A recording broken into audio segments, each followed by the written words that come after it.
शायद बाजू टूट चुका है, नहीं मोच आ गई होगी, हो सकता है कि हड्डी ठक गई हो। चौक में लोग मजमा बनाए खड़े थे और अपने अपने ख्याल का इजहार कर रहे थे, जबकि एक जवान अपने बाजू को सीने से लगाए खड़ा था और दर्दो तकलीफ से दोहरा हुए जा रहा था। दूसरा सामने खड़ा अपनी आस्तीनें चढ़ा रहा था और गुस्से में लाल पीला होकर कहता जा रहा था कि नहीं छोड़ूंगा इसे, इसकी तमाम हड्डियां तोड़ दूंगा और इसे कत्ल कर दूंगा। उसने समझ क्या रखा है अपने आप को? ये कहते हुए वो मारने के लिए आगे बढ़ रहा था, जबकि लोग उसे रोक रहे थे कि यार बस करो, पहले ही तुमने इसके बाजू की हड्डी तोड़ दी है, अब तुम चाहते क्या हो? वो लोगों के बिगड़े तेवर भांप कर मजमे की एक जानब खिसकने लगा। लोगों ने मार खाने वाले लड़के से पूछा कि वो इस बदतमीज लड़के से क्यों उलझा और लड़ा है और क्यों उसने तुम्हारे बाजू की हड्डी तोड़ दी है, हमें बताओ ताकि इससे निबट सके।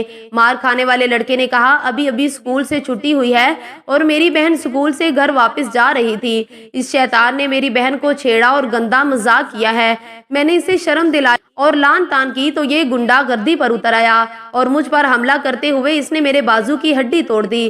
फिर वो हाय मर गया कहकर कराहा तो लोगों ने हमला आवर लड़के को मजमे में देखा, लेकिन वो रफू चक्कर हो चुका था। मैं अपने दोस्त के साथ खड़ा ये मंजर देख रहा था, लेकिन जो ही कराहते लड़के ने अपने बाजू सीने से लगाए हुए अपना रुख मेरी तरफ किया तो मैं उसका चेहरा देखकर हैरानो शशदर रह गया। मैंने सवालिया नजरों से अपने दोस्त की तरफ देखा कि ये हम क्या देख रहे हैं। इसकी भी आंखें खुली की खुली रह गई, क्योंकि वो उसका जानने वाला बल्कि दोस्त था। हम फौरन मजमा चीरते हुए आगे बढ़े और सब कुछ जानने के बावजूद अनजान बनकर पूछने लगे, मुबीन क्या हुआ, ये बाजू सीने से लगाए क्यों कराह रहे हो? जो ही मुबीन ने हमें देखा तो शर्म से उसकी आंखें झुक गई। अब वो अपने पाँव को घुरे जा रहा था और आहिस्ता आहिस्ता आवाज में हाय हाय करता जा रहा था। मैंने अपने दोस्त से कहा, भाई इसका अंजाम और अंदरूनी कहानी लोगों के सामने बयान करो, ये दावत देने का मौका है और इनको बुराई से रोकने का बेहतरीन लम्हा है। इस तरह लोगों को इस लड़ाई की हकीकत का भी पता चलेगा। लिहाजा उसने लोगों को मुखातब करके कहा, ऐ भाइयों, तुम सब यकीनन बहनों वाले हो। हर गैरतमंद भाई पर अपनी बहन का दिफा करना, उसकी इफ़्फ़त व अस्मत की तहफ़्फ़ुज़ करना फ़र्ज है। अगर वो अपने इस फ़र्ज को ना निभाए तो वो बेगैरत और दयूस कहलाएगा। मार खाने वाले आपके सामने खड़े इस भाई ने भी अपने स्कूल से घर जाने वाली सगी हकीकी बहन का दिफा किया है। बदमाश लड़के को इसे छेड़ने, जो तंग करने और फैश मजाक करने से रोका है, लेकिन इस बदबख्त ने हमला करके इसका बाजू तोड़ दिया। बाजू टूटने की असल कहानी ये नहीं बल्कि कुछ और है। सब लोग तजस्सुस से मेरी तरफ देख रहे थे, कुछ बोल पड़े, तो फिर असल मामला क्या है हमें भी बताएं। मेरे दोस्त ने कहा, तो हाँ सुनो, वही बताने लगा हूँ। जिस सब्जी मंडी वाले चौक में हम खड़े हैं, इससे पिछले बुखारी चौक में ये लड़का ठीक 15 मिनट कबल भी एक लड़के से लड़ रहा था। हमने वहां से इसको समझाकर और जान छुड़वा कर भेजा, तो अब ये इस चौक में भी लड़ रहा है, बल्कि बाजू तड़वा बैठा है। लोगों में से चंद एक ने पूछा, वहां किस से लड़ा और क्यों लड़ा?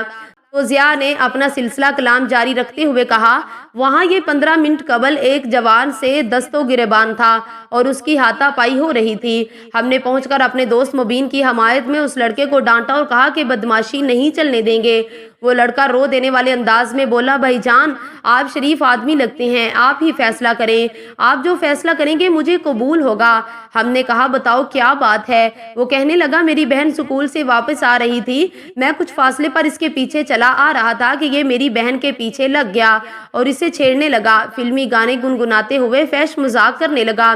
मैं जल्दी से आगे बढ़ा और इसको रोका तो ये मुझसे उलझ पड़ा और कहने लगा कि तुम बाई नहीं बल्कि रकीब हो और कबाब में हड्डी बन रहे हो। हम बहुत शर्मिंदा हुए। हमने कहा, भाई परेशान मत हो, तुम्हारी बहन हमारी छोटी बहनों की तरह है, इस इंसान को हम मजा चकाते हैं, आप शोर ना करें, लोग इकट्ठे होंगे, बात फैलेगी और आपकी बहन की बदनामी होगी, लिहाजा आप खामोश चले जाएं, इसको हम संभालते हैं।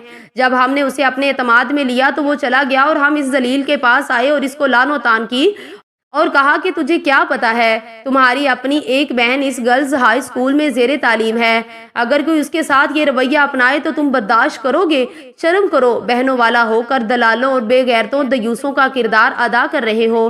चूंकि हमारा दोस्त था इसलिए कुछ कहा नहीं और चलता किया। इसके पीछे पीछे हम इस चौक यानी बिल्कुल अगले चौक में पहुंचे हैं तो ये मामला देखा है कि کہ کوئی لڑکا اس کی چھٹی کے بعد اسکول سے آنے والی بہن کے ساتھ بدتمیزی کر رہا تھا۔ یہ اسے الجھا اور بازو تڑوا بیٹھا۔ یہ اصل میں اللہ کے قانون مکافات عمل کا نتیجہ ہے۔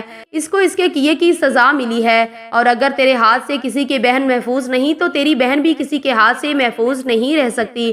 اے لوگو، آپ جو یہاں مجمع کیے کھڑے ہیں اور یہ عبرتناک واقعہ اپنی آنکھوں سے دیکھ رہے ہیں، اس سے سبق سیکھیں اور اپنی پیاری بہنوں کی حفاظت کریں۔ حفاظت اس طرح کریں کہ آپ کسی دوسری کی بہن کے متعلق پاکیزہ جذبات رکھتے ہوئے اس کی حفاظت کریں۔ اللہ تعالیٰ آپ کی بہنوں کی حفاظت کا بندوبست خود کر دے گا۔ وہی لوگ جو مبین کو مظلوم کی حیثیت سے دیکھ رہے تھے اور اس کی خاطر دوسرے فریق سے لڑنے مرنے کے لیے تیار تھے، وہ مبین کو نفرت بھری نظروں سے دیکھنے لگے اور اس پر طرح طرح کے فکرے کستے ہوئے وہاں سے جانے لگے۔ جاتے ہوئے کہتے جاتے، ایسے ذلیل انسان کے ساتھ ایسا ہی ہونا چاہیے تھا۔ اب ہم دونوں دوست اور مبین کھڑے رہ گئے۔ اس کو جلد از جلد ڈاکٹر یا حکیم کے پاس پہنچانے کے لیے بے قرار لوگ چلتے بنے تھے۔ ہم نے درد سے کراہتے مبین کو نصیحت کرتے ہوئے مخاطب کیا، مبین صاحب، اللہ تعالیٰ نے اصول بنا رکھا ہے کہ جیسا کرو گے ویسا بھرو گے۔